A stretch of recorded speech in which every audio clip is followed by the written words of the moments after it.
about a year ago, the family organization, excuse me, asked that I write a book about the settlement of Goshen. And I thought, sure, I'll write a book that nobody will ever read because who wants to know all that? But I learned something really interesting about Phineas that I didn't process before. And it turned out to be one of what Dan called a miraculous process. As always, when you're writing about an ancestor like him, there are miracles. It was an interesting time. These people had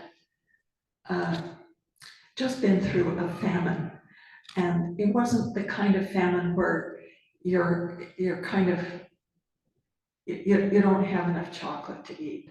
They were starving. They were literally starving. And there was no place to go to get food. It was a very hard time. And so these people were very focused on getting a farm. You have to understand how hard it was to get a farm in the 1850s. It seems like Utah was huge and you could do anything you want, but that's not true. The bishops held a very tight rein on who could come into the community by how much water there was. If the water was completely dispersed, they wouldn't let anybody else in, or they would only let them in if they leased someone else's farm. And so someone like Phineas, who had no land, but had a really big family, was in trouble. There was no way to provide for his family.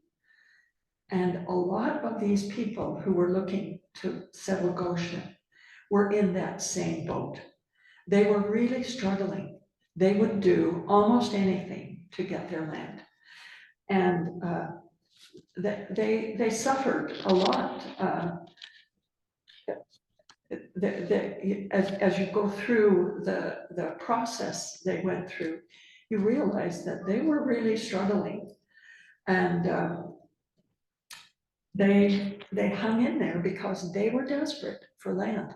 They had to get their land. It was an especially hard time because of Indians being restless and the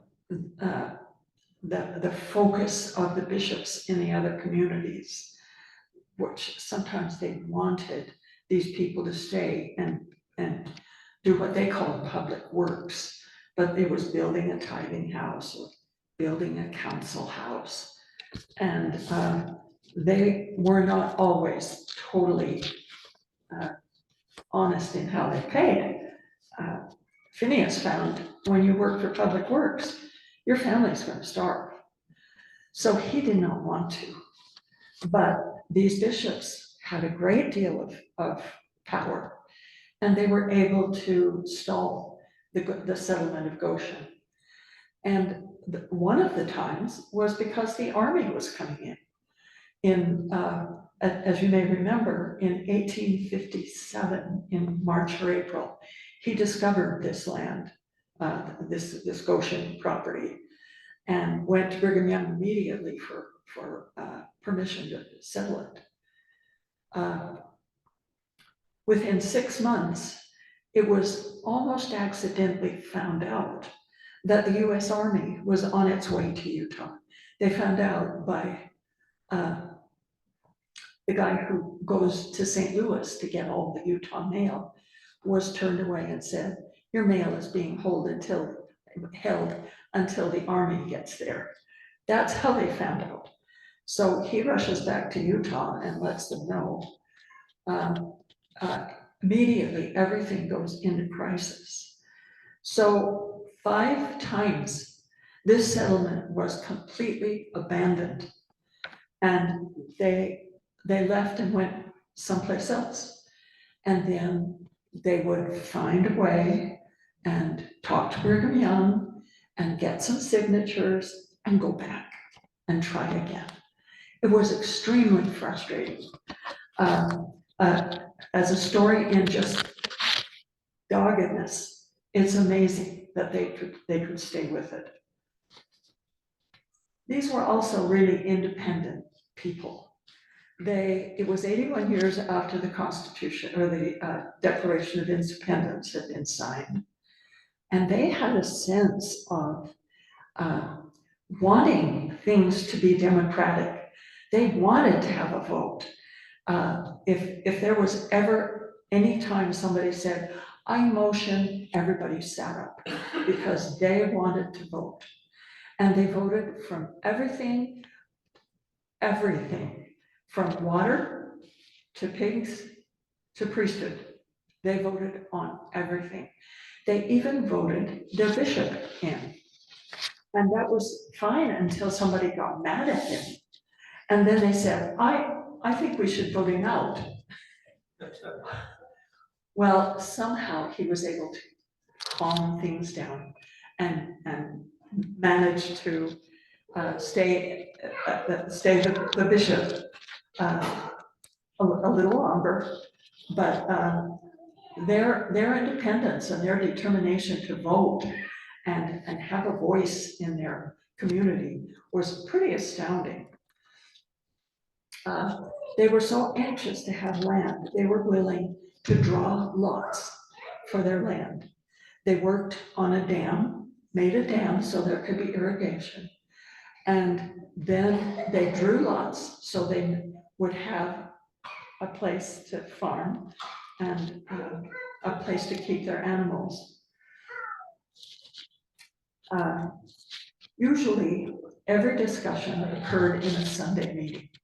So if they were mad about something, or if they were mad at the bishop, or if they were frustrated about something, Sunday was the day to do it.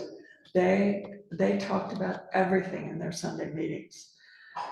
It became quite contentious at times, and Phineas had to find a solution. They did vote for things, but then when things got hard, when the army came in, and the army came in and camped, that Camp Floyd was 15 miles north of Goshen. So you know exactly where those soldiers came. And things got really hard. They would give up doing some of the things they knew they should do. They promised to build a schoolhouse. They promised they would build fences. But when things got really discouraging, they didn't do it. And I wondered if maybe that's just a sign of when people get really frustrated and really discouraged, that they kind of give up doing what they said they would do. It became such a problem in Goshen that one man stood up in meeting and said, I want you to know I'm leaving Goshen. I like Goshen. I want to stay in Goshen. But I'm absolutely certain no one will ever build the fences. And I don't want these herds that are going through Goshen munching on my wheat. So I'm leaving. It was a real problem. Who knows how we would respond under similar pressures, but that's how they responded. But they also responded with faith. They were very sure that God would help them. And they had some very inspirational meetings expressing their testimonies that God would protect them. I'll just read you a couple of them. The bishop returned from Provo and reported all was right. This is when Johnston's army was literally on its way into Utah in the spring of 1858. He wanted people to feel encouraged and go ahead, that the day of our redemption drew nigh, that although our enemies were determined to destroy us if possible, Yet we would do right and trust in the Lord, and we should overcome all our enemies and be united kings, priests to God, and receive our everlasting exaltation in the eternal world. That happened while Johnston's army was on its way. It kind of shows you that while they may not have done everything right, they were trying really hard to keep their faith strong. He also said, it was agreed that some lots, and it was a time when they were moving out of their fort, so they were getting some lots, that some lots should be laid out and fruit trees planted in case we have the privilege of staying and building a city. Is that faith or what? Amazing. And one man stood up after that and said, this seems like a dark hour to us. We're afraid, and we're afraid that, something terrible is going to happen. But when I come to look around me and see so many brethren that have come from different portions of the world in fulfillment of prophecies of the Old Testament, it makes me rejoice that I came to see so many of those prophecies being fulfilled. Faith in spite of terror, which they really did for a long time. But I think the most prominent thing that happened in Goshen was the contention. There was a lot of contention. Now remember, these people were patriots from the beginning. They had a vote, and they were able to voice what they felt. And it seemed just to disagree with the bishop sometimes. It got so bad that there was terrible contention in their church meetings. I don't understand exactly why they were so contentious with the bishop, but I do know, and I learned this from writing this book, that he was a very humble, quiet, peaceful man. He didn't have a lot of PR. He wasn't able to project himself in a way that people found acceptable. And he was just, he was what he was, and there was nothing else. He did his best, but they were very, very contentious about it.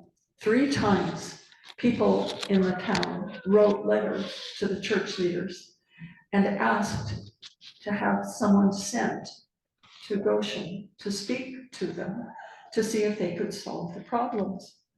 Well, they did. They had some amazing meetings. In September of 1859, John Young came, and he felt that he mentioned that Phineas had not done everything perfectly. He knew that, but he felt like the people needed to sustain him. He said, I have heard a very current report that about 40 families had signed their names to leave Goshen. And actually a lot of people did, they couldn't stand it. Bishop Cook is at the head of the pile. I realize that the saints have been tried considerably these last 2 years. Some think they cannot stand it. But let me tell you, you have got to stand it.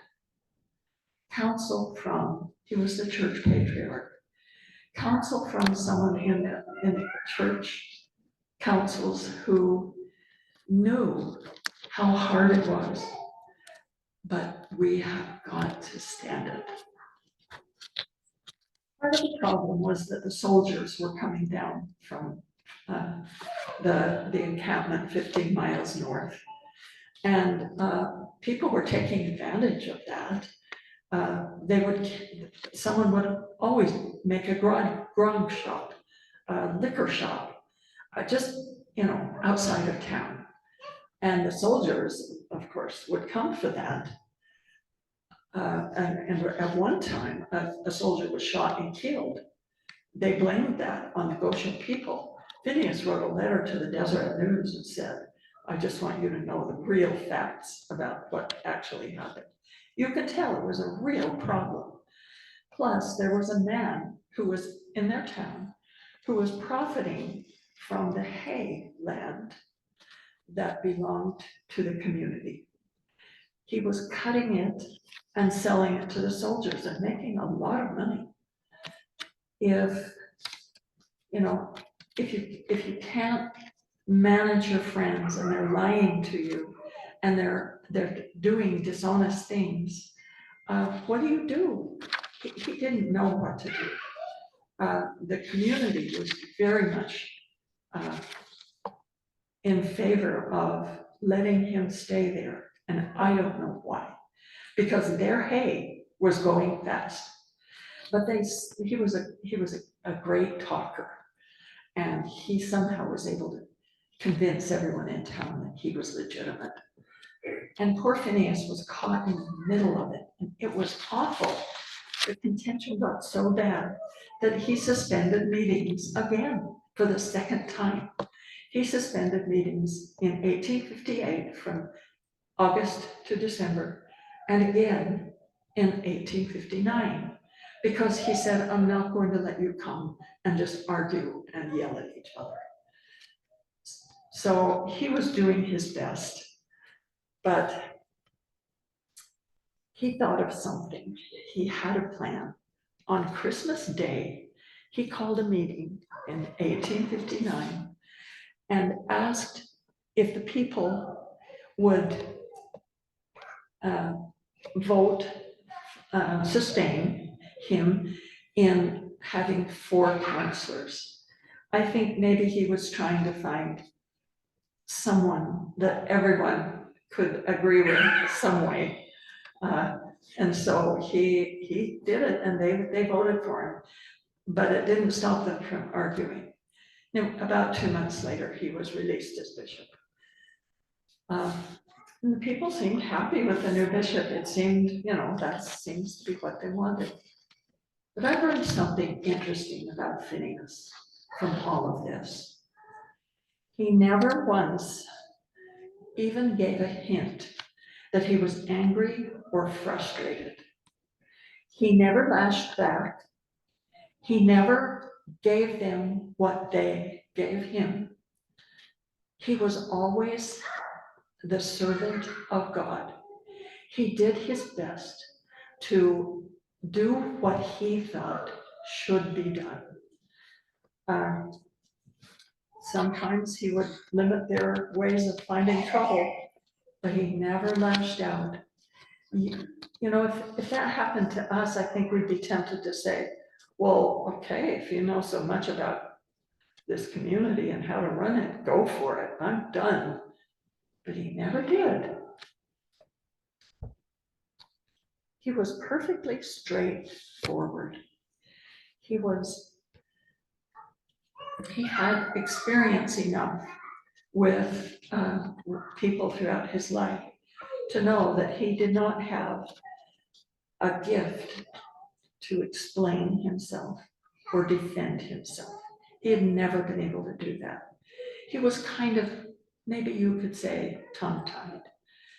I think many of us feel like that, preferring not to speak in public. And I think that was very much a part of his personality. But I think if he were here today, he would say, be faithful to your testimony, even if people aren't nice to you. That way, you can get through anything with the power and the strength that is available through Jesus Christ, because that's how he survived. And I bear you that witness in the name of Jesus Christ. Amen.